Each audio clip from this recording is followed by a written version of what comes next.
فاروق اعظم کے دل کی بھی دنیا بدل دی، اور چند لمحات اور سیکنڈوں میں بڑے بڑے لوگ آئے، وہ سنتے ہی گئے تو پرانی اثر سے ایسے متاثر ہوئے کہ وہ اللہ رب العزت کی توحید کے علم بردار بنتے گئے۔ تو اس لحاظ سے بھی یہ بڑی نعمت ہے، اور اس لحاظ سے بھی کہ دنیا کے نقشے پر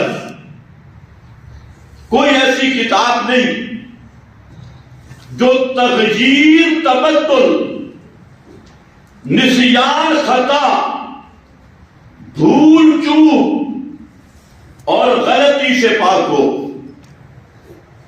لیکن یہ قرآن مقدس یہ وہ کتاب ہے جو ہر قسم کی غلطی کے امکان سے پاک، بھول نسیان سے پاک، تغیر، تبدل، تبدیلی سے پاک۔ جس طرح لوح محفوظ میں تحریر شدہ ہے، اسی شکل میں ان دو گدوں کے درمیان بھی تحریر شدہ ہے، ایک حرف کا فرق نہیں، ایک لفظ، کلمہ، آیت کا فرق نہیں، بے نہیں ہوئی ہے اور قیامت تک رہے گی۔ انجیل، تورات، زبور اوپر تھی، نیچے آئی، لیکن مولویوں کے ہاتھ چڑھ گئی تو مولویوں نے پھر کتا بری شروع کی، اپنی من مانی کرتے ہوئے انہوں نے اپنی پسند کے مسائل رکھ لیے، اور جو ان کی اغراض اور مقاصد کے خلاف تھے ان کو تورات، انجیل، زبور سے نکال دیا اور قراطیس بنا ڈالے، بڑے بڑے رجسٹر۔ تو اللہ کی کتاب کی اصلی تعلیم مٹ گئی، اور اس کو آج کا یہودی بھی مانتا ہے، نصرانی بھی، کہ ہمارے پاس اصل تورات، انجیل نہیں، تحریف کی بھیڑ چڑھ گئی، اضافے ہوئے، تغیر، تبدل ہوا، اور قرآن اس لحاظ سے ایسی نعمت ہے ساری دنیا اکٹھی ہو جائے، لیکن قرآن کا نہ مقابلہ کر سکتی ہے، نہ اس میں تغیر و تبدل کر سکتی ہے۔ یہ بھی اللہ کی بڑی نعمت ہے، نہیں تو اس امت کے مولویوں کا جو حال ہے، مانوی تحریف کو اتنی کرتے ہیں، الامان والحدیث، آیت کو کہیں سے اٹھایا کہیں لگایا، لیکن ان کے بس میں نہیں کہ قرآن کے کلمات بدل دیں، معنی بدلیں گے، تحریفات کریں گے، لیکن حقیقت کو نہیں بدل سکتے، اس لیے کہ انا نحن نزلنا الذکر وانا لہ لحافظون، اس ذکر کو اللہ نے نازل کیا اور اللہ ہی اس کی حفاظت کرنے والے ہیں، محفوظ کتاب۔ پھر اس لحاظ سے بھی قرآن نعمت ہے کہ دنیا کی کوئی کتاب ایسی نہیں جس کو اختلاف، جھگڑا، نزاعات، تنازع اس کے ختم کرنے کی اور جج بن کر فیصلہ کرنے کی اس میں صلاحیت ہو، کوئی کتاب نہیں، کیونکہ ایک ہی کتاب سے جب آپ فیصلہ چاہیں گے تو 4 صفوں کے بعد اسی کے خلاف اسی کتاب میں فیصلہ ہوگا. روایات سے فیصلہ کریں گے تو ایک مضمون کے مقابل 10 روایتیں آ جائیں گی. تو فیصلہ کیسے ہوگا؟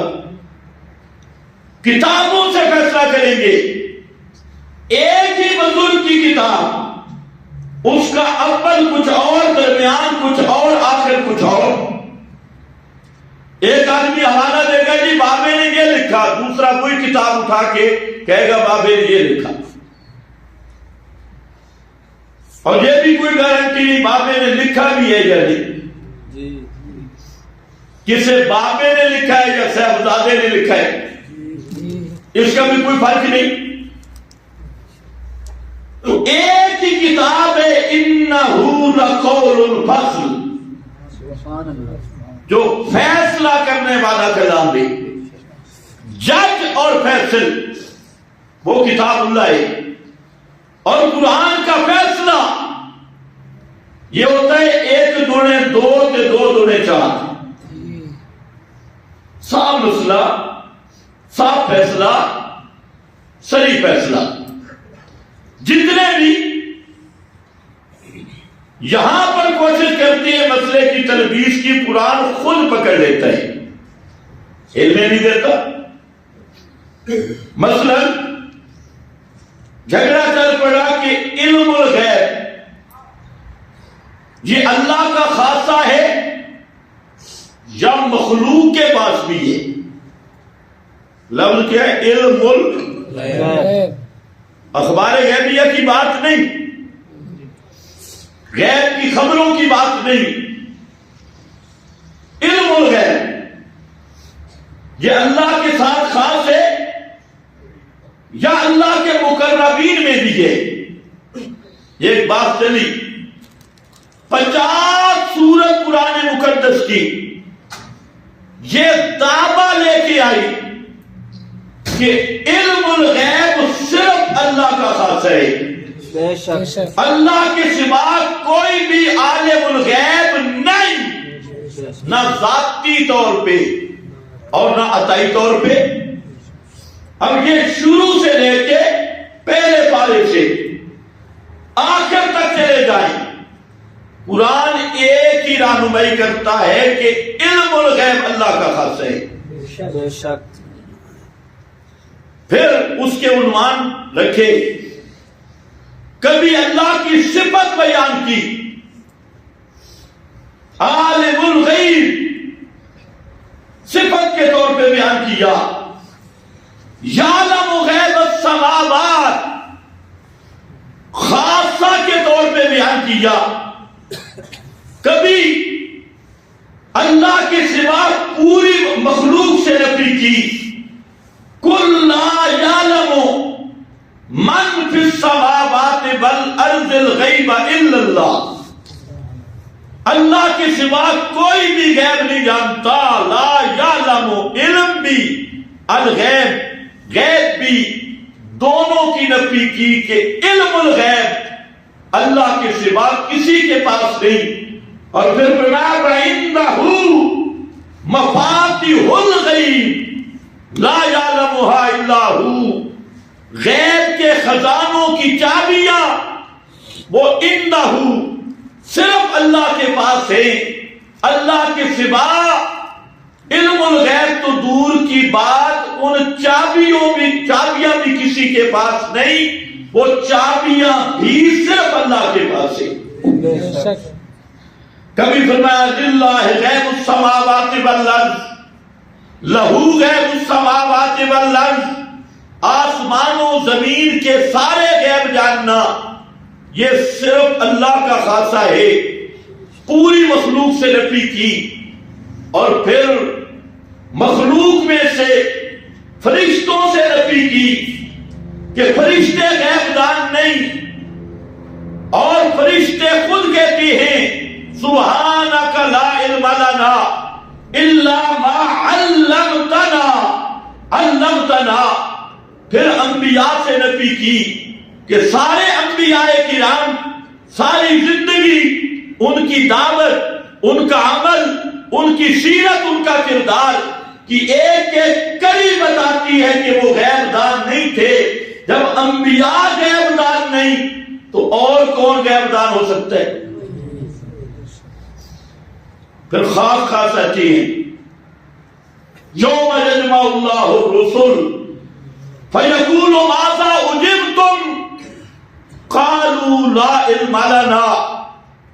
تمام انبیاء اور رسل میدان قیامت میں جب سوال ہوگا کہ تمہاری وفات کے بعد تمہاری امتیں تمہارے ساتھ کیا معاملہ کرتی رہی، سب کہیں گے قالوا لا علم لنا، اللہ ہمیں کوئی پتہ نہیں۔ کیوں؟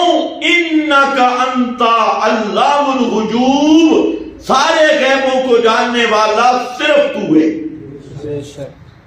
پھر امام الانبیاء صلی اللہ علیہ وسلم کی تصریح کی اور فرمایا قل لا اقول لکم انی خزائن اللہ ولا اعلم الغیب، میرا محبوب اعلان کر دے کہ میں اللہ کے خزانوں کا مالک متصرف نہیں، ولا عالم الغیب، اور میں علم غیب بھی نہیں رکھتا، میں غیب دان بھی نہیں۔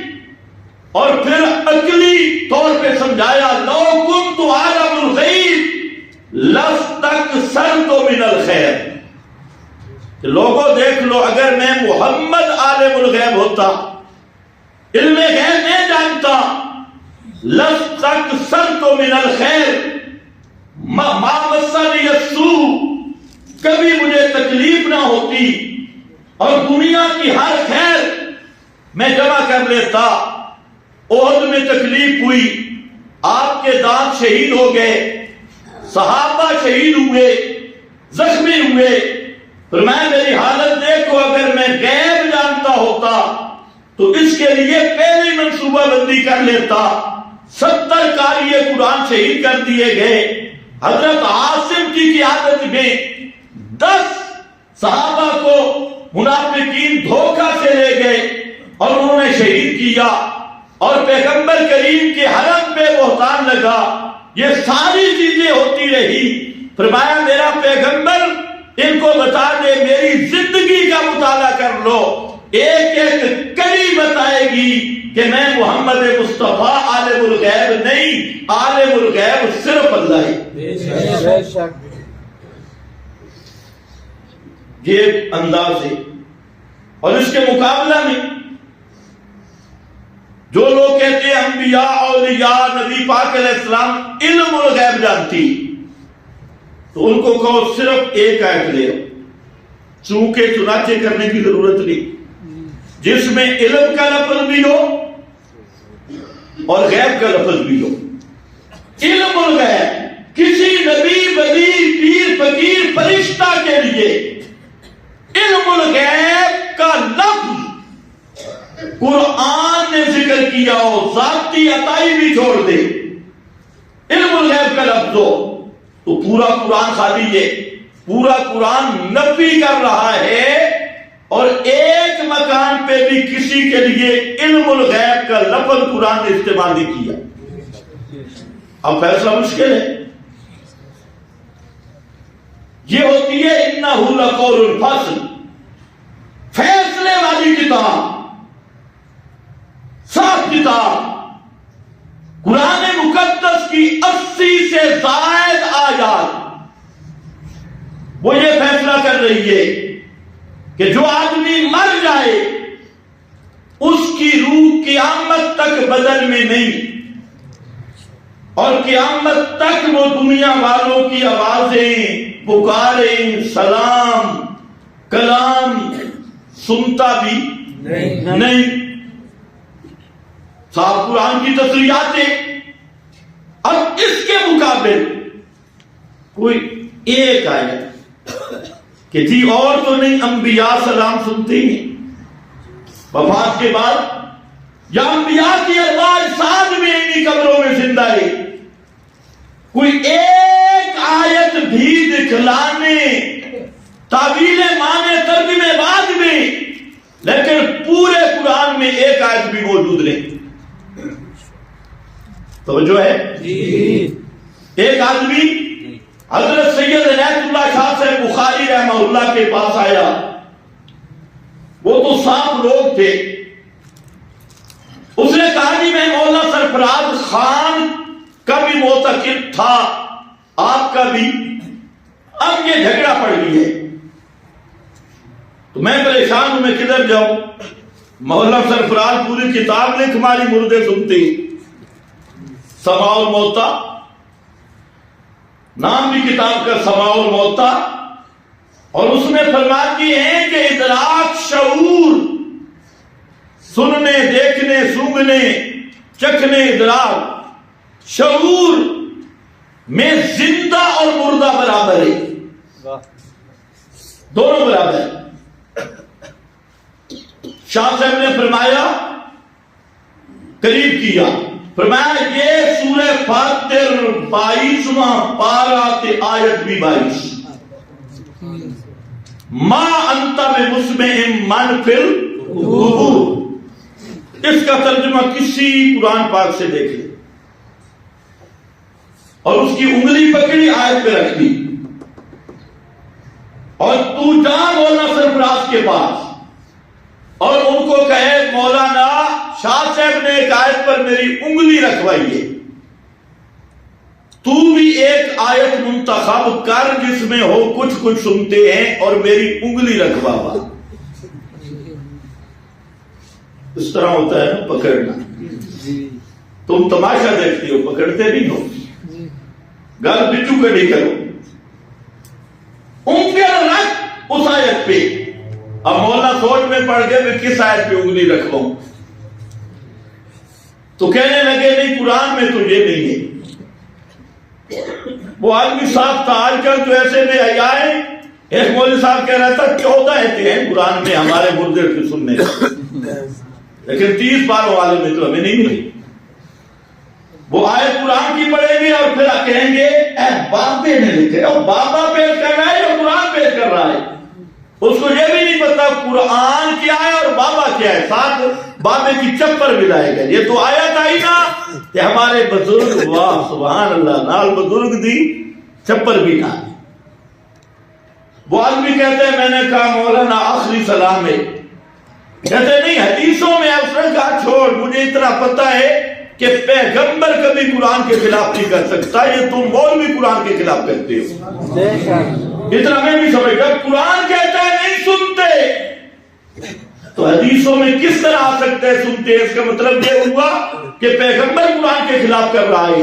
کہتے ہیں میرا پیغمبر پہ ایمان ہے, پیغمبر قرآن کے خلاف نہیں کرتا, یہ تم مولوی بدبخت ہو جو قرآن کا مسئلہ نہیں مانتے اور آگے قرآن کا مقابلہ کرتے ہو. وہ آدمی چھوڑ کے چلا گیا, تم بھی یہی کہو. میں نے کہا انہو قول فصل, یہ قرآن اس لحاظ سے بھی نعمت ہے, یہ فیصلے والی کتاب ہے. اگر کوئی انابت کے رنگ میں قرآن کے قریب آئے تو قرآن اسے 1 دونے 2 2 دونے 4 کر کے مسئلہ سمجھانے والی کتاب, اور قرآن اس لحاظ سے بھی نعمت ہے کہ قرآن مقدس سے اگر کوئی جھوٹا آدمی فراڈ کرنا چاہے, آیت کا معنی بدلنا چاہے, تو قرآن خود اس کی اصلاح کرتا ہے. قرآن خود بتا دیتا ہے کہ یہ رندی مار رہا ہے, آیت کے یہ معنی نہیں. مثال کے طور پہ یہ ایک مسئلہ چلتا ہے کہ نبی پاک صلی اللہ علیہ وسلم خلقتاً نور ہے یا بشر ہے. ایک طبقہ ہے جو کہتے ہیں آپ کی تخلیق نور سے, خلقت نوری ہے. اب پورے قرآن میں تو کہیں نہیں, قرآن نے جہاں ذکر کیا 104 ایسے قرآن مقدس کی جس میں انبیاء کی بشریت کو بیان کیا اور امام الانبیاء صلی اللہ علیہ وسلم کی بشریت کو بیان کیا. اور جب قرآن بشریت بیان کر رہا ہے تو یہ بے ادبی ہوگی. جی اچھا، اس کو اتنا بھی نہیں پتا کہ اشرف المخلوقات کون ہیں؟ فرشتے یا بشر یا جنات؟ ایک بات کرو، اشرف المخلوقات کون ہیں؟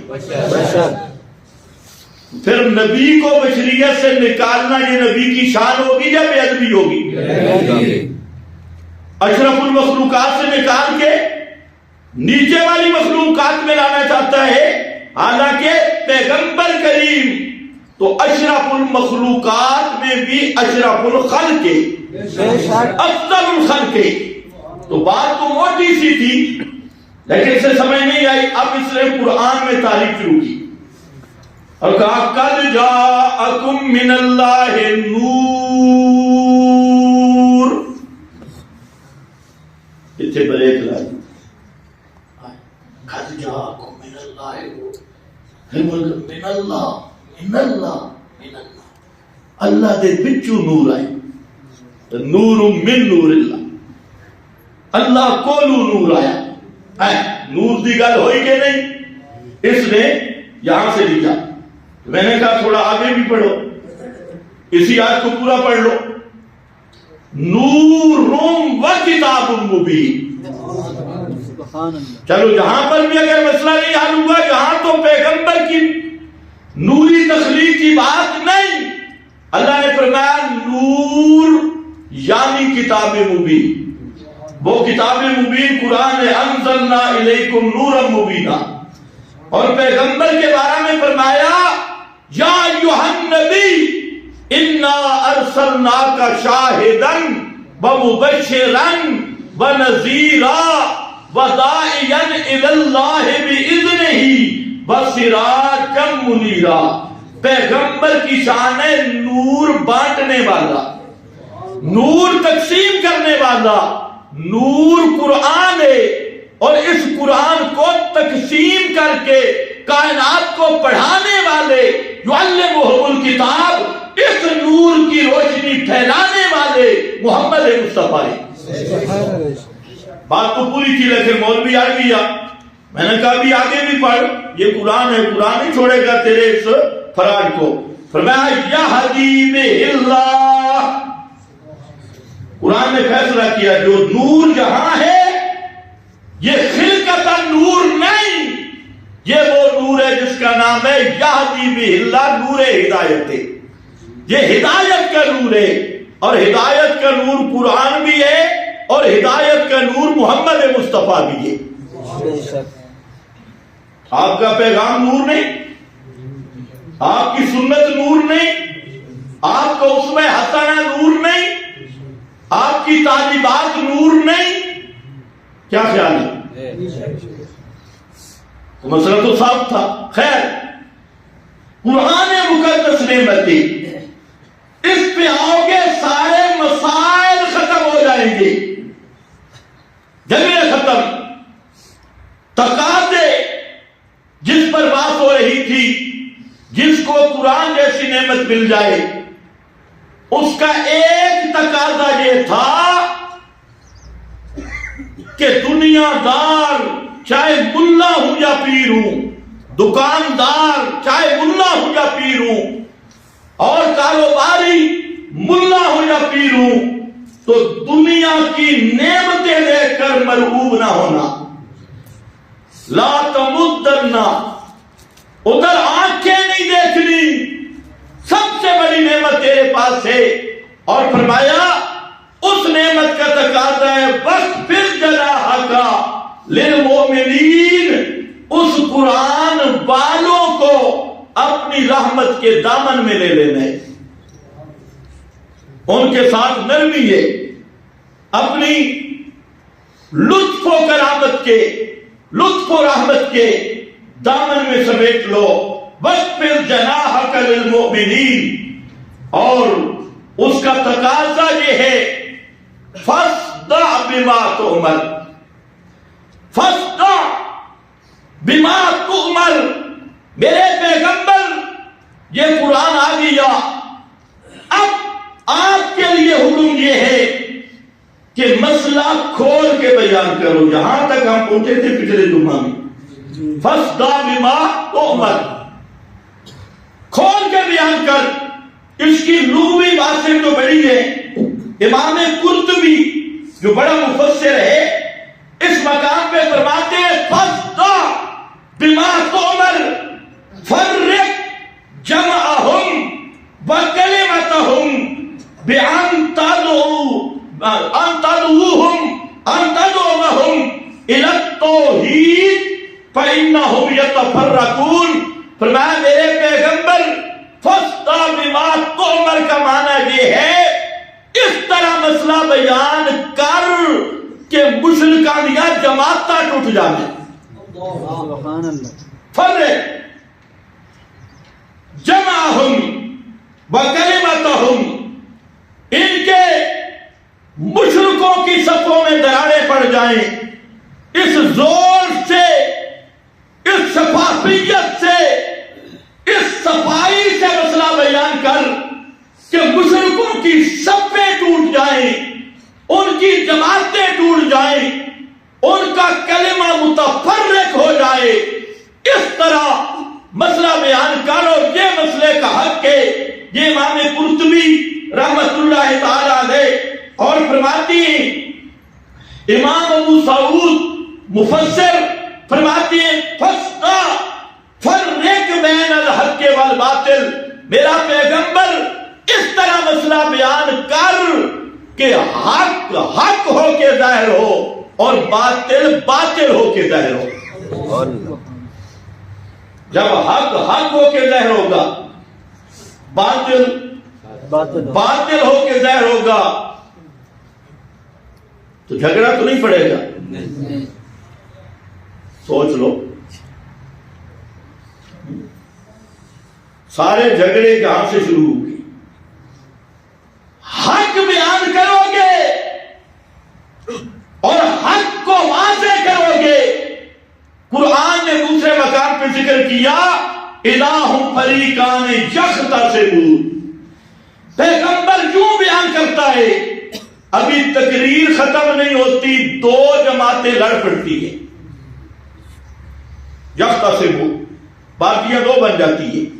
یہ فرق جمعہم، مشرکوں میں پھوٹ پڑ جاتی ہے، اور یہ تب ہوتا ہے جب مسئلہ حق ڈنکے کی چوٹ پہ بیان کیا جائے، اور جب مسئلہ حق پہ تلبیس کے پردے آئیں، ان کو ذاتی اغراض مقاصد کی خاطر حق مسئلہ کو گڑبڑ کر دیا جائے، رلا ملا دیا جائے، تو پھر مسلمانوں اور موحدوں کی جماعتیں ٹوٹتی ہیں۔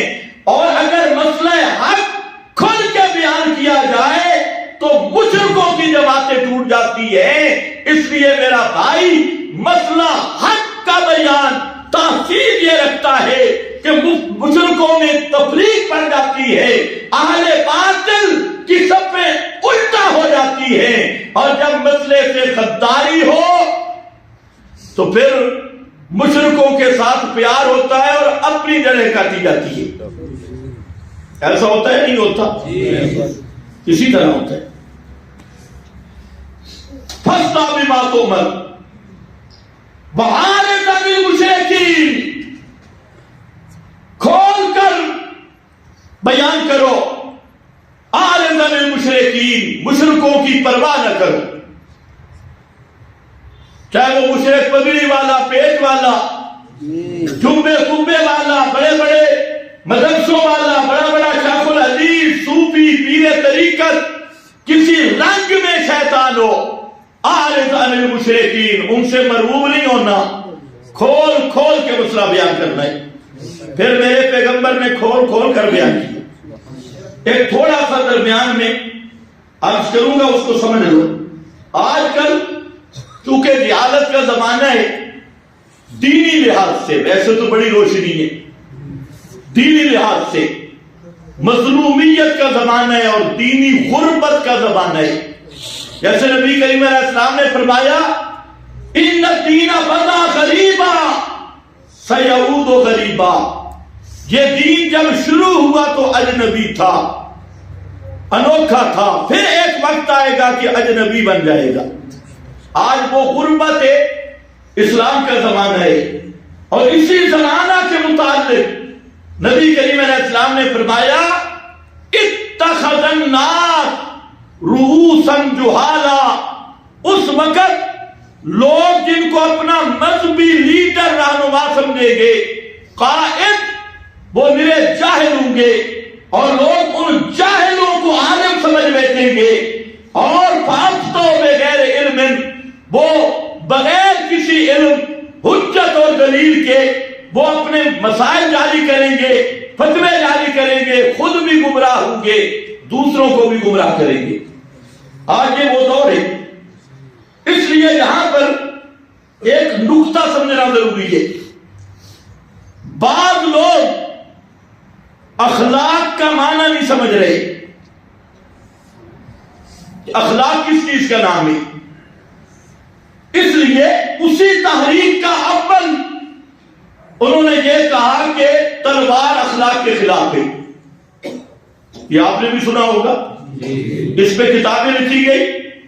انہوں نے اخلاق کا یہ معنی لیا کہ جہاد اور اخلاق آپس میں متضاد ہے۔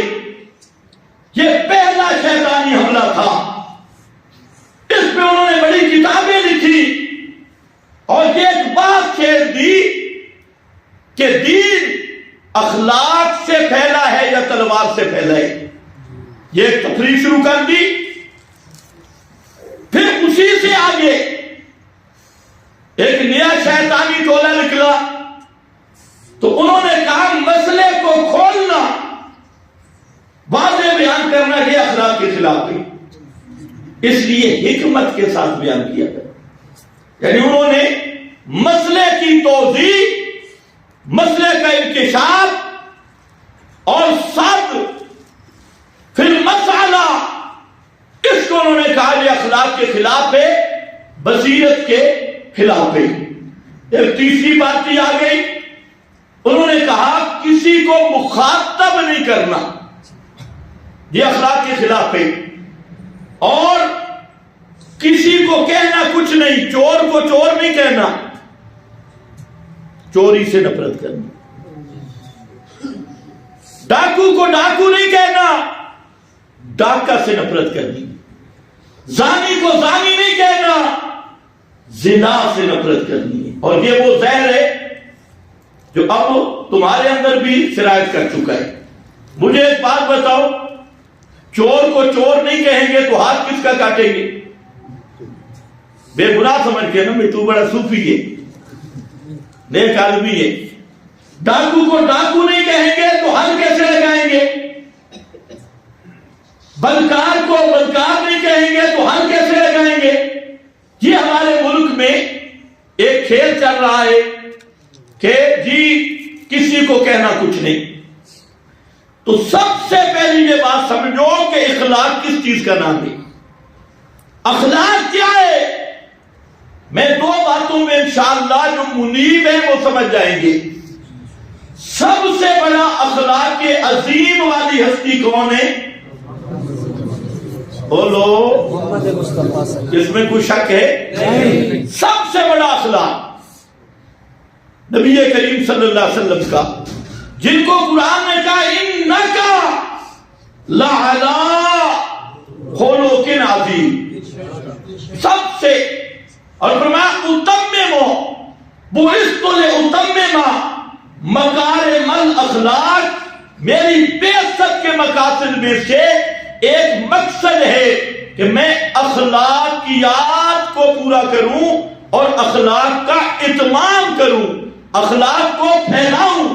یہ پیغمبر کریم کی بعثت کے مقاصد میں سے ہے۔ اب ذرا آؤ، وہ اخلاق کیا ہے؟ حضرت عائشہ صدیقہ سے پوچھنے والے نے پوچھا کہ پیغمبر کریم کا اخلاق کیا ہے؟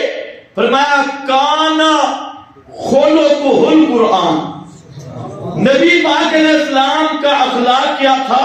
بولو کیا تھا؟ قرآن۔ یہ پورا قرآن میرے نبی کا اخلاق ہے۔ لیکن لوگوں کو سمجھ نہیں آتی، جہاں ایک ہے اخلاق اور وہ ہے میرے نبی کا اخلاق قرآن ہے، اچھا اخلاق کا یہ جو مفہوم آج کل سمجھا گیا ہے، بھائی ہر ایک کے سامنے دانت نکالو، کہیں دانت نکالنا جنازہ بھی نکال دیتے، جدھر بھی جاؤ آگے دانت نکالو، نہیں میرا بھائی، اخلاق کا مطلب یہ ہے جہاں غصہ کرنے کا مقام ہے وہاں غصہ کرنا ہے، جہاں پیار کرنے کا مقام ہے وہاں پیار کرنا ہے، جہاں دعوت کا مقام ہے وہاں دعوت دینی ہے، اور جہاں قتال کا میدان ہے وہاں ہتھیار پکڑ کے جہاد کرنا ہے۔ فضل بالرکاب، موٹیاں موٹیاں گردناں کٹڑیاں، فضل بالرکاب یہ قرآن ہے۔ اور جہاں مقام غیرت ہے وہاں غیرت کا اظہار اخلاق ہے، جہاں مقام محبت ہے وہاں محبت کا اظہار اخلاق ہے، جہاں لڑائی کا مقام ہے وہاں پر لڑائی میں ڈٹ جانا اخلاق ہے۔ بے شک، سمجھے کہ نہیں سمجھے؟ تو اخلاق میں غصہ تو نہیں ہوتا نا۔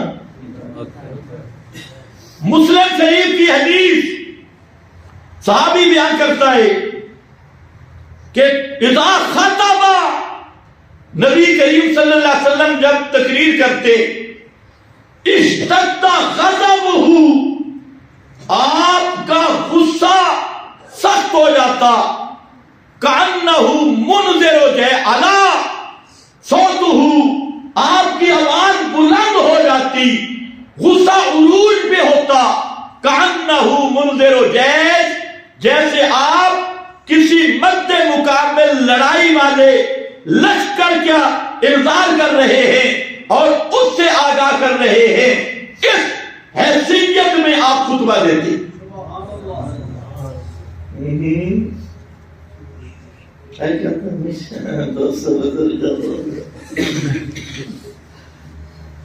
اشتد غضبہ، حدیث پڑھ رہا ہوں، میری بات نہیں، مجھے تو کہہ دے گو یہ اخلاق کے خلاف بات تھی۔ تو اس لیے ایک بات ذہن میں رکھ لو، ایک ہے توحید و سنت کی غیرت، اصل اخلاق یہ ہے، اس کو خلاف اخلاق کہنا یہ بے دینی ہے اور بد اخلاقی ہے۔ جہاں توحید و سنت کا مسئلہ ہے وہاں پر غیرت کا اظہار کرنا، اس کا نام کیا ہے؟ اخلاق۔ اس کا نام کیا ہے؟ آج کل مصیبت ہے، میڈیا کا دور ہے، صبح صبح ایسی زنانیاں میڈیا پہ ہوتی ہیں جن کو 6 دفعہ طلاق ملی ہوتی ہے، اور وہ لوگوں کو تعلیم کس کی کر رہی ہوتی ہے کہ گھر آباد کیسے کرنا ہے۔ سمجھ گئے کہ نہیں؟ اور خود 6 گھر برباد کر کے آئی بیٹھی ہے اسٹیشن پہ، اور لوگوں کو تعلیم دے رہی ہے کہ گھر آباد کیسے ہوگا۔ آج بالکل وہی کھاتا ہے کہ اپنی چٹی دوڑ تے ادھر ادھر پوری دوڑ۔ اس لیے میرا بھائی، دینی غیرت یہ پیغمبر کریم کا اخلاق ہے۔ جب دین کا معاملہ آتا صحابہ کرام سے بھی کوئی کوتاہی ہو جاتی، جیسے حضرت فاروق اعظم تورات پڑھ رہے تھے، سنا ہوا واقعہ ہے، تو آپ کو غصہ آیا یا نہیں آیا؟ حالانکہ فاروق اعظم سے آپ کا تعلق کتنا تھا؟ سب سے زیادہ تعلق، لیکن جب تورات کے برکت دیکھے تو آپ کا چہرہ سرخ ہو گیا غصہ سے۔ اس لیے غصہ آنا یہ اخلاق سے خلاف اخلاق نہیں۔ ہاں وہ منافق ہوتے ہیں، وہ سب کچھ اندر دبا کے رہتے ہیں، اندر پوری بھٹی اور اوپر رام رام ہوتا ہے۔ لیکن یاد رکھو حضرت فاروق اعظم رضی اللہ تعالیٰ عنہ سے بڑا بھی اخلاق ہے کسی کا نہیں۔ حضرت ابو ہریرہ کو نبی کریم علیہ السلام نے اپنی جوتے مبارک نالین نشانی کے طور پہ دیے اور فرمایا یہ چار دیواری سے باہر جا اور جو بھی ملے اس کو کہے من قال لا الہ الا اللہ دخل الجنہ، یہ اعلان کر۔ حضرت ابو ہریرہ باہر آئے، اعلان پہلا اعلان کیا ہی تھا کہ آگے حضرت فاروق اعظم مل گئے، ابھی اعلان ہو رہا تھا تو فاروق اعظم جب ملے تو زور سے تھپڑ مارا حضرت ابو ہریرہ کے سینے پہ، خر علی استہی، حضرت ابو ہریرہ پیچھے جا گئے، یہ کون سا تو اعلان کر رہا ہے؟ وہ سکے نالین، خبردار اعلان نہیں کرنا۔ شکر ہے آج دے محمد سے کوئی نہ پتہ نہیں حضرت عمر نے کہ آنکھیں نہ، یہ اخلاق ہے، وہ تو حدیث بیان کر رہا تھا اور انہوں نے تھپڑ مار دی۔ حضرت ابو ہریرہ نے جہاں پر ہاتھ رکھا، یہ صحیح حدیث ہے، اور گئے اس چار دیواری میں جہاں نبی پاک علیہ السلام بیٹھے تشریف فرما تھی، اور جاتے ہی کہتے رونے بھی لگے یا رسول اللہ حضرت عمر نے مجھے مارے، میں اعلان ہی کر رہا تھا، تھپڑ مارے۔ اتنا تک حضرت عمر بھی پہنچ گئے۔ آپ نے فرمایا کیوں؟ فاروق اعظم نے عرض کی یا رسول اللہ میرے ماں باپ آپ پہ قربان ہوں، یہ جو اعلان ہے نا اس کو لوگ نہیں سمجھ سکیں گے۔ من قال لا الہ الا اللہ دخل، لوگ اس کے ظاہر سے یہی سمجھیں گے نمازیں کو بھی چھٹی، روزے بھی چھٹی، حج نماز روزہ ہر کچھ کیا، جس نے لا الہ الا اللہ کہا وہ سیدھا جنت میں جائے گا۔ لوگ غلط فہمی میں مبتلا ہو جائیں گے، اس لیے بہتر ہے کہ یہ اعلان نہ کیا جائے۔ آپ نے فرمایا بالکل ٹھیک، سبحان اللہ، توجہ ہے؟ بالکل ٹھیک، آپ کا مشورہ ٹھیک ہے، یہ اعلان نہیں کرنا چاہیے، لوگ غلط فہمی میں پڑ جائیں گے۔ جیسے آج کل کئی مباحث ہیں کہ ہم توحیدی ہیں، نہ نماز نہ روزہ نہ حج نہ زکوٰۃ، نرے توحیدی 9 بجے اٹھ کر چولہے کے لیے مصیبت، یہ توحیدی ہے، نماز کے قریب نہیں، روزہ نہیں کیا، یہ اسی مباحثہ اے توحید کم نہ آسی، توحید او کم آسی جڑی لے کے مر سے ایمان تے خاتمہ ہوسی، تے ایمان تے خاتمہ تا ہوسی، یہ توحید نال وفا ہوسی۔ بے شک سمجھو ہے نا؟ لیکن آپ دیکھیں حضرت فاروق اعظم کی کیا تھی؟ دینی غیرت تھی، یہ اخلاق کے خلاف نہیں تھا۔ بے شک جہاں دین کا حضرت نبی کریم علیہ السلام نے اپنے کمانڈو کا اجلاس طلب کیا، بڑے بڑے فوجی جرنیل مجاہدین، اس میں آپ نے ایک بات کی کہ مکہ پہ چڑھائی کریں گے، خفیہ میٹنگ تھی۔ ان میں ایک صحابی تھا حضرت حاتم، بڑا مخلص صحابی، توجہ ہے نا؟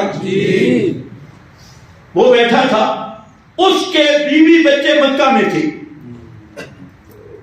اس نے دیکھا کہ اب وقت بڑا کم رہ گیا تو میں تھوڑا مکہ والوں پر احسان کر دوں تاکہ میرے بیوی بچے محفوظ رہے، ایسے موقع پہ کہ مسلمانوں کو نقصان بھی نہ ہو، اور میں ایسی خبر بھیج دوں کہ جس خبر کے بعد وہ تیاری کے موقع بھی ان کو نہ ملے، لیکن میرا ایک احسان بھی ہو جائے گا اور میرے بیوی بچے محفوظ رہیں گے۔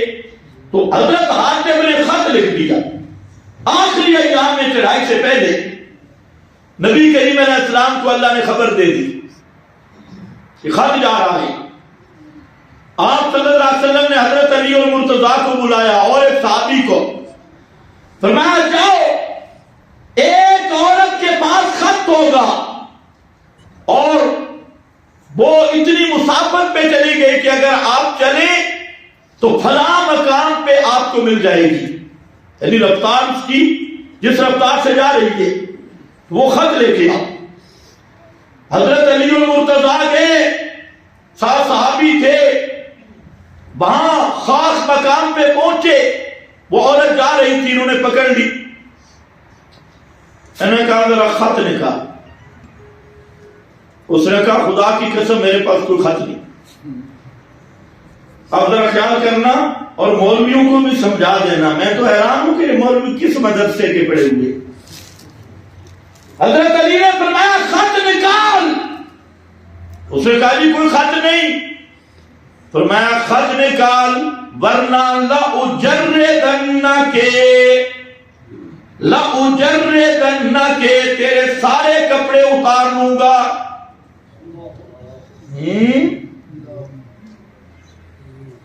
توجہ ہے نا یہ اس نو کی عکس ہے.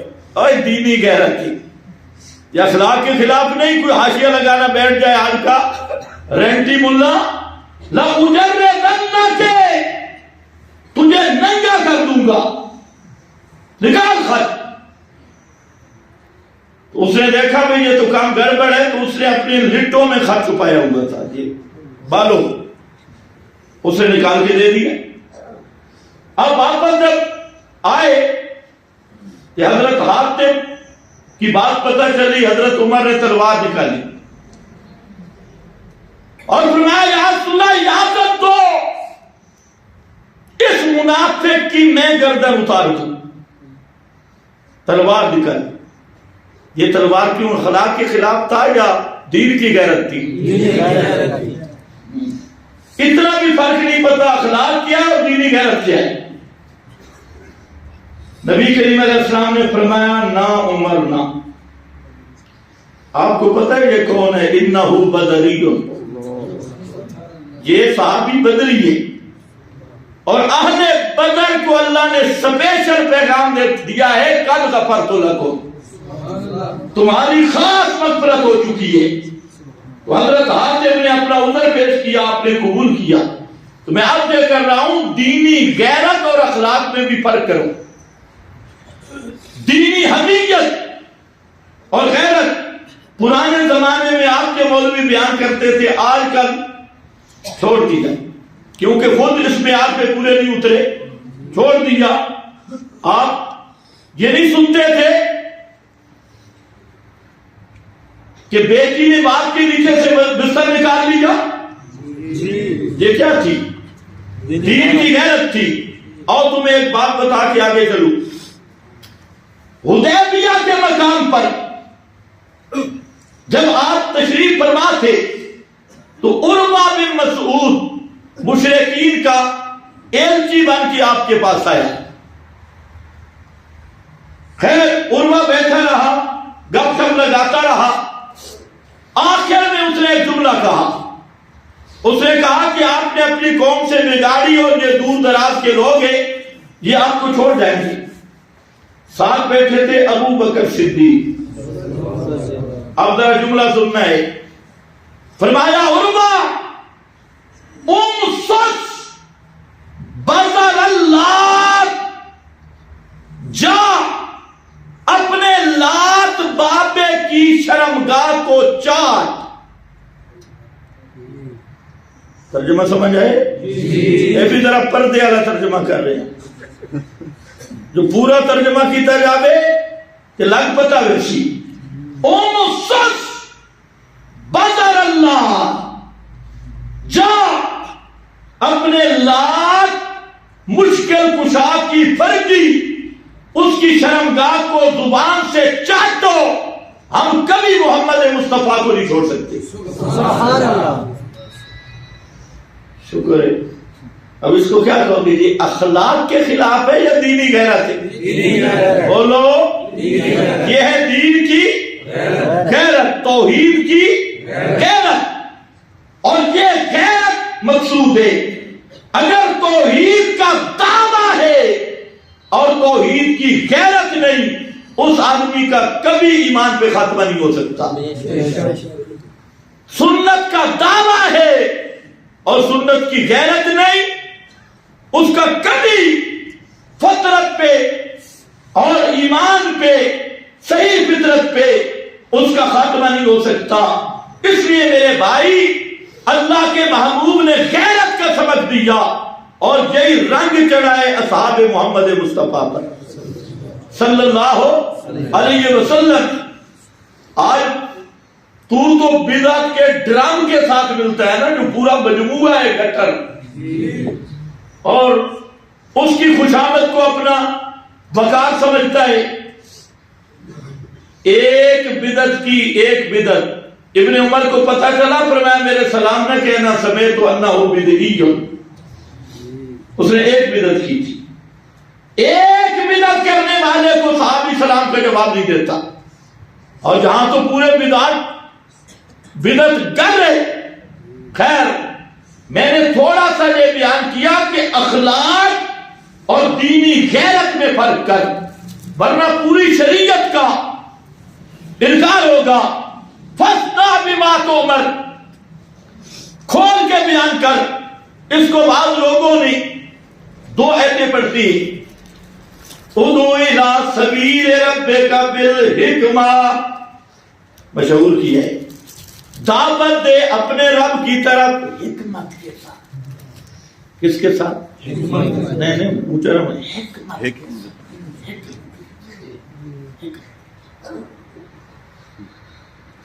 اللہ ان کو ہدایت دے. اور حکمت کا معنی کیا ہے؟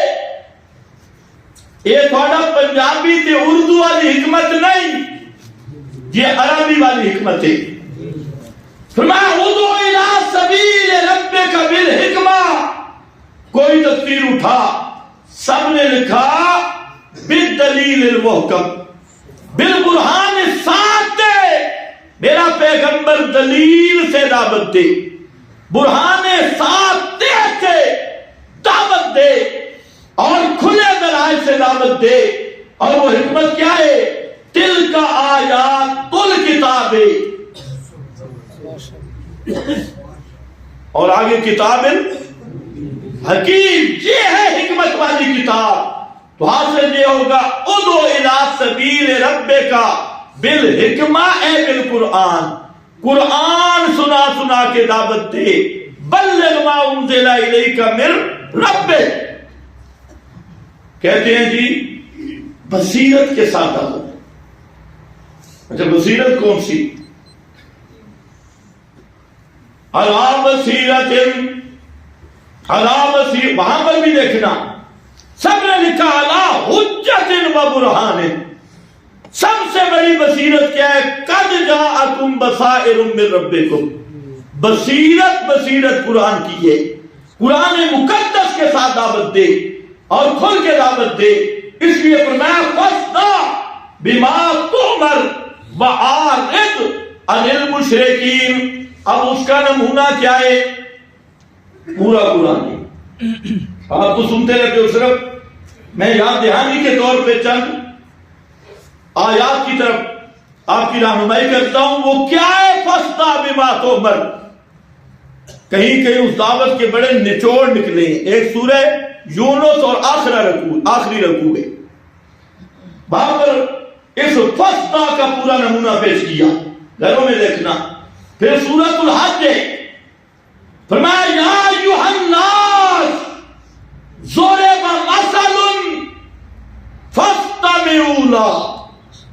یہ ہے فاستمع. لوگوں، ایک مثال بیان کی جا رہی ہے، توجہ سے سننا. ان الذین تدعون من دون اللہ لن یخلقوا ذبابا. اللہ کے سوا جن کو پکارتے ہو، عیسیٰ کو، عزیر کو، انبیاء اولیاء کو، سنو، لن یخلقوا ذبابا، وہ کوئی ایک مکھی بھی پیدا نہیں کر سکتی. بے شک فَاسْتَعْ بِمَا تُؤْمَرُ. اس طرح کھول کے بیان کرنا. یہ نہیں کہ دکان سے کچھ نہیں ہوتا تھے، مکان سے کچھ نہیں ہوتا. چار لطیفے تے پانچ گپا سنانی ہے نا.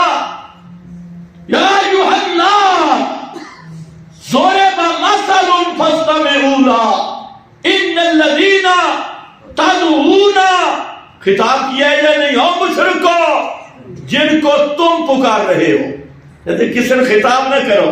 او مشرکو جن کو تم پکار رہے ہو، وہ ذباب نکرہ سیاق نفی میں کوئی مکھی لگڑی لولی امی کالی چھوٹی بڑی کوئی مکھی پیدا نہیں کر سکتے، اور پیدا کرنا تو دور کی بات، یسلبہم الذباب شیئا لا یستنقذوہ منہ، اگر انہوں نے 11ویں 12ویں نظر نیاز منت منوتی اس میں سے مکھی کوئی چیز لے جائے تو نہیں او کبھی واپس جب مکھی ایمیں پیار نال نہیں یسلبہم کھس کے لے جاوے کھو کے لے جاوے، تو تے آدھے پتر 5 کلو دا اتنے چھوٹی جی مکھی بھی پیدا کر سکتے نہیں، اے فسدا بما تؤمر۔ دوسرے مقام پر ذکر کیا والذین یدعون من دون اللہ لا یخلقون شیئا لا یخلقون شیئا، اتھے زبان اتھے شیئن، کسی چیز کو پیدا نہیں کر سکتے، کیوں؟ وَهُمْ يُخْلَقُونَ، پیدا کے کرن ہم یخلقون، او خود پیدا کردہ پیدا شدہ نے خود مخلوق ہیں، او پیدا کس طرح کرن؟ اور بیان کر میرے پیغمبر، او خالق نہیں، کیونکہ خلق تصرف ما فوق الاسباب ہے، خالق تصرف ما فوق الاسباب، ایک گل سمجھو، تصرف ما فوق الاسباب اسی تے سارے سمجھے ہوئے ہو، اللہ کہے مولویاں بھی سمجھ آگے، اللہ خود بیان کیتا مثال دیتی ہے ما فوق الاسباب کی ہوتا، فرمایا افرأیتم ما تحرثون، اور جٹ بندہ مجھے خبر دے، مجھے بتا کہ تو نے گندم جو چھولے گھر سے اٹھائے اور زمین میں ڈال کے اوپر ہل چلا دیے، یہ اسباب ہیں کہ نہیں؟ گھر سے اٹھائے، زمین میں ڈالے، ہل چلائے، پانی لگایا، یہ اسباب ہے، یہ تو کر سکتا ہے، یہ تحت الاسباب ہے۔ لیکن اگلی بات ذرا بتانا، اَأَنْتُمْ تَزْرَعُونَهُ أَمْ نَحْنُ الزَّارِعُونَ، اب ذرا بتانا تیرے بس میں کیا تھا، تیرے اسباب کیا تھے؟ بیج اٹھایا، ہل چلایا، پانی لگایا، اس کو مٹی کے ساتھ رلا ملا دیا، اب بتا وہ دانہ چلا گیا فی ظلمات الارض، زمین کے اندھیروں میں، اب اس ہر دانے سے اس کو چیر کر کوپل نکالنے والا کون ہے؟ ایک کسے دے واسے، کیونکہ وہ معاملہ کے ما فوقل، وہ کوپلے نکالنا ما فوقل اسباب، بیج بونا ما تاتل اسباب، اس دانے سے پودا بنانا ما فوقل اسباب، فرمایا تیرا کام تے ختم ہو گیا تاتل اسباب، جہاں اسباب ختم ہو گئے، اب کیا ہے؟ اَأَنْتُمْ تَزْرَعُونَهُ أَمْ نَحْنُ الزَّارِعُونَ، سبحان اللہ۔ یہ بیج سٹن والا کام تو پیر بھی کر سکتے، مرید بھی، لیکن آگے کوپل اگانے والا کام نہ پیر کر سکتا ہے نہ مرید، یہ کرنے والا کون ہے؟ اگلی مثال بڑی عجیب ہے، وقت بھی ختم، زبردست مثال دی، یہ شاہی کلام ہے میرا بھائی، یہ بادشاہ کا کلام ہے، ایسی مثال دی، فرمایا افرأیتم ما تمنون، سبحان اللہ، بتاؤے ما تمنون، تم نے شادی کی، شادی کے بعد اپنی بیوی سے ازدواجی تعلق قائم کیا، یہ اسباب تھے کہ نہیں تھے؟ اسباب تھے، اس تعلق کے بعد تم نے پانی، گندے پانی کا قطرہ اس کے رحم میں ڈال دیا. یہ بھی کیا ہے؟ تحت الاسباب. تحت الاسباب. اب اس کے رحم میں پانی کا گندا قطرہ پہنچ گیا. اب تیرا بس ختم ہو گیا. اب ذرا بتا، اَأَنْتُمْ تَخْلُقُونَهُ اَأَنْتُمْ تَخْلُقُونَهُ أَمْ نَحْنُ الْخَالِقُونَ. اب بتا، اس پانی کے گندے قطرے سے بچہ تم بناتے ہو یا میں پیدا کرتا ہوں؟ اللہ. وہاں پانی کے گندے قطرے سے بچہ بنانا ما فوق الاسباب، یہ تصرف کسی کا بھی نہیں. تیرا تصرف اتنا تھا تحت الاسباب. شادی کی، جنہوں نے نہیں ہوئے اللہ کرے ہو جائے اٹھے بولو. شادی کی اور اپنے اسباب استعمال کیے. اس تحت الاسباب میں تو کسی پیر کو بھی نہیں ساتھ ملاتا، کسی مولوی کو بھی ساتھ نہیں ملاتا. جہاں تک تحت الاسباب معاملہ ہے، نہ پیر نہ مولوی، بالکل کلا. اب جب آ گیا فوق الاسباب معاملہ، پھر کہتے ہیں فلانا پیر دے، فلانا بزرگ، فلانا. انتم تخلقونہ ام نحن الخالقون. سبحان اللہ. کتنی عجیب مثال ہے. فرمایا لا یخلقون شیئا وہم یخلقون. وہ کوئی چیز پیدا نہیں کر سکتے اس لیے کہ وہ خود مخلوق ہیں. آگے یہ ہے فَاسْدَعْ بِمَا تُؤْمَرُ. کھول کے بیان کر. مولوی سے پوچھے نہیں مسئلہ حیات ممات پروی مسئلہ ہے، مسئلہ سما حیات پروی مولویوں کا مسئلہ ہے. فرمایا نہیں، اموات غیر احیاء. اور جن کو پکارتے ہو کون ہے؟ اموات. سارے پڑھو کیا ہے؟ اموات غیر احیاء. مردے ہیں، زندہ کوئی نہیں. مردے ہیں، زندہ کوئی نہیں. مولوی کہتا ہے زندہ ہے، مردہ کوئی نہیں. اللہ فرماتے ہیں مردہ ہے، زندہ کوئی نہیں. ایمان سے بتاؤ، قرآن کہے مردہ ہے زندہ نہیں، اور مولوی کہے زندہ ہے مردہ نہیں. یہ ہے کافر کے نہیں؟ بے شک. صوفی چپ ہے. جڑا اللہ کے ساتھ مقابلہ کرے مسلمان ہے. اللہ فرماتے ہیں اموات غیر احیاء. یہ مردہ ہے، زندہ نہیں. مولوی کہتے ہیں زندہ ہے، مردے نہیں. ہم کہتے ہیں جو قرآن کا مقابلہ کرے، اللہ کے ساتھ مقابلہ کرے، وہ مسلمان نہیں.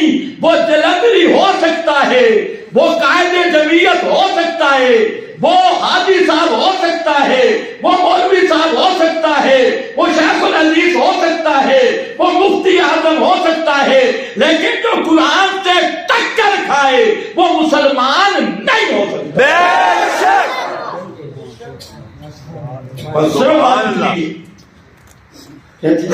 تھوڑا ہولے ہاتھ رکھو. یہ سانو آدھے ہولے ہاتھ رکھو. تین ایتا دکی بنسی. یہ تو مکہ لے بھی آدھے ہیں، سختی بڑی کر رہے ہیں جی، متشدد بڑا ہے، لیکن بڑا سخت ہے. اللہ نے خود بیان کیا وَدُّوا لَوْ تُدْهِنُوا وَدُّوا لَوْ تُدْهِنُوا فَيُدْهِنُونَ.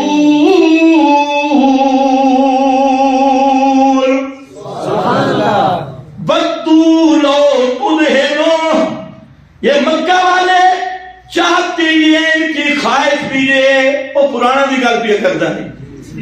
مکہ والے اور ان کے وارث چاہتے ہیں بدو لو تدہنو ہے دہن سے. تے دہن دا معنی ہوندا ہے تیل. کہ اے مسئلہ قرآن نہ کر، تھوڑا جیا تیل لا. بدو لو تدہنو، کولا کولا مسئلہ بیان کر، تیل لا کے مسئلہ بیان کر. بدو لو تدہنو، وہ تو چاہتے ہیں کاش آپ تھوڑی سی نرمی کر لیتے. بدو دی ضمیر دا مرجے پہلے ابو جہل آئی تے ہن انہاں دے بارے سے کون چاہندا ہے؟ ابو بولو بولو ختم کرا. کون چاہندا ہے؟ ابو جہل. قریشی آئی نا، حضرت ابو جہل شاہ صاحب،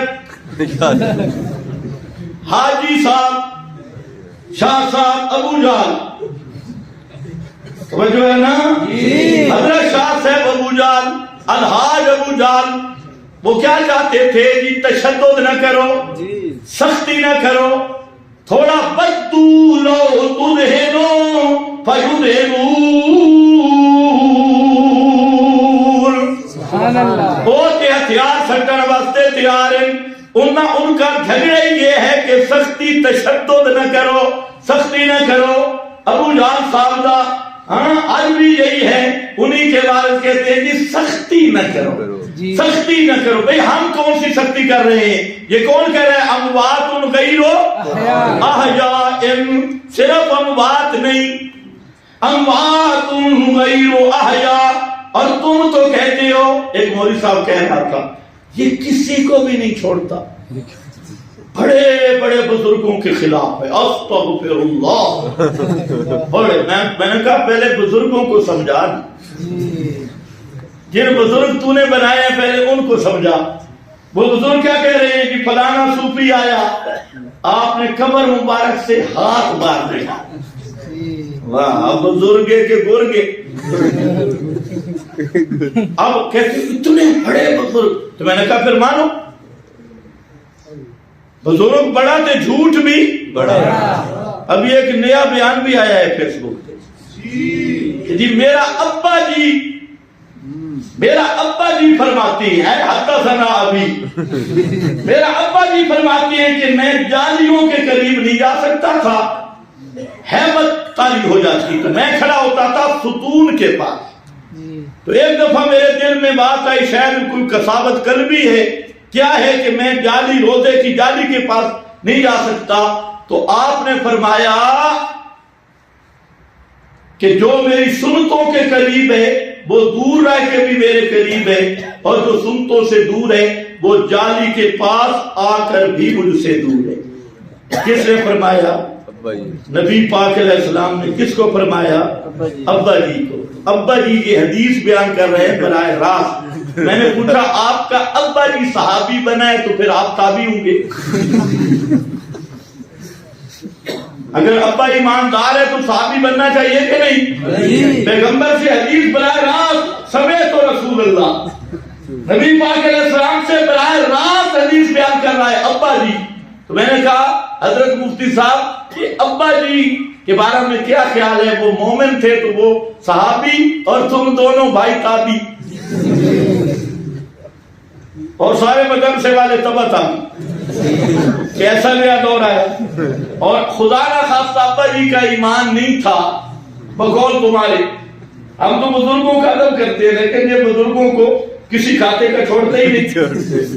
ایک بیان کر رہا تھا فلانے بزرگ نا 18 بزرگ 15 بزرگ، انہوں نے عالم بیداری میں نبی پاک علیہ السلام سے بخاری شریف پڑھی ہے. آگے کہتے سبحان اللہ سبحان اللہ. کسی نے نہیں پوچھا بھئی آپ سے بخاری شریف پڑھی ہے، شرم نہیں آتا؟ آپ صلی اللہ علیہ وسلم پڑھاتے ہوں گے وَبِهِ قَالَ حَدَّثَنَا فُلَانٌ حَدَّثَنَا فُلَانٌ وَبِهِ قَالَ حَدَّثَنَا فُلَانٌ وَبِهِ قَالَ حَدَّثَنَا فُلَانٌ قَالَ سَمِعْتُ رَسُولَ اللَّهِ. اس مارکے میں عقل یا حیا نامی چیز ہی کوئی نہیں. اچھا پھر اس سے پوچھا جی اتنے بزرگ تھے، انہوں نے پوری بخاری نبی پاک علیہ السلام سے جاگتے ہوئے پڑھی، وہ صحابی ہیں؟ کہتے ہیں اچھا صحابی نہیں تو پھر بے ایمان ہے، کیونکہ نبی کی مجلس میں جانے والا، نبی سے پڑھنے والا ایمان ہو تو صحابی ہے، جو بے ایمان ہو توجہ ہے. ہم بزرگوں پہ ہم فتویٰ لگا رہے ہیں، خود لگا رہے ہیں، اور ہم کہتے ہیں کافر پہ جھوٹ نہ بولو. یا تو پھر ان کو صحابی کہو، ہم بھی تابعی بن جائیں. تو اگر وہ صحابی نہیں کہتے تو پھر تو اپنے ابا جی کے ایمان کی بھی نفی کر رہا ہے. بابا کہتے ہیں بزرگوں کے خلاف ہے. بزرگوں کو بھی کہو کچھ انسان بنے. ایسے ایسے جھوٹ. ایک اور بزرگ بیٹھا ہے جی، اس کے بھی خلاف کیا، وہ جامعۃ الرشید کے مفتی کے بھی خلاف کیا. میں نے کہا کبھی یہ سنو اس نے کہا کیا ہے؟ اور میں نے کیا کہا؟ اس نے کہا جب جاؤ نا قبرستان تے پیچھے نہ بیٹھا کرو، کیونکہ مردے کو یوں دیکھنا پڑتا ہے. سامنے بیٹھو گے تو مردہ یوں دیکھے. اب ایسے بے ایمان کو چھوڑ دیں. یہ ہے بزرگ. میں نے کہا یہ بزرگ تمہیں مبارک ہو. ہمارے نزدیک یہ بزرگ نہیں جو کتاب و سنت کے خلاف چلنے والے ہیں، یہ سارے بڈھے گرگے. یہ بزرگ نہیں. بزرگ وہ ہے جو کتاب و سنت کے تابع ہو، کتاب و سنت کا مقابلہ کرنے والا نہ ہو. اموات غیر احیاء، مردے زندہ کوئی نہیں. مولوی کتاب لکھی ہے حیات الاموات، میرے پاس موجود ہے. ان کی حق سے بڑا مسلمان آلہ کم کیتا حیات الاموات. اللہ فرمائے انک لا تسمع الموتى. کہ مولوی دی کتاب ہے سماع الموتى. قرآن کیا کہتے ہیں؟ لا تسمع الموتى. تو مولوی آدھے سماع الموتى. کہنا کچھ نہیں ہے جی. میں نے کہا پھر کوئی بے غیرت ہی ہوگا جب کچھ نہیں کہے گا. جس کے اندر دین کی غیرت ہے وہ یہ دیکھ کر کبھی چپ رہ سکتا نہیں. اس لیے حضرت قاضی شمس الدین رحمت اللہ علیہ نے جب جواب دیا نا تو جواب کیا دیا؟ الشہاب الثاقب.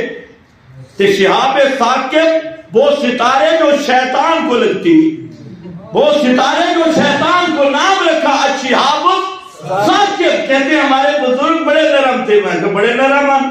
سماع الموتى کا جواب دیا ہے الشہاب الثاقب، وہ انگارہ جو شیطان اوپر جاتے ہیں اور ان کو لگتا ہے، ان کو جلا دیتا ہے. قاضی شمس الدین صاحب کے رسالے کا نام سماع الموتى کے جواب میں الشہاب الثاقب. سمجھو ہے نا؟ بڑی نرم تھے بزرگ، بڑے نرم تھے. خیر تم کہتے ہو یہ چیڑی چیڑا دیکھتے ہیں تے گردنے میں روڑتے ہیں تے سفارشیں کرتے ہیں. فرمایا وما یشعرون ایان یبعثون. ان کو اپنے ٹھہرنے کا بھی پتہ کوئی نہیں. تیری فریادوں سفارشوں کو کیسے سن سکتے ہیں جب اپنے ٹھہرنے کا پتہ نہیں، تے چڑی چڑے کا بھی پتہ نہیں ہے. مفتی صاحب کے قبر پہ بیٹھنے کا بھی پتہ نہیں. وما یشعرون ایان یبعثون. اب آیا الہکم الہ واحد، الہکم الہ واحد احفظ بما تؤمر. انشاءاللہ اسی آیت پر اگلا جمعہ بھی ہوگا. وآخر دعوانا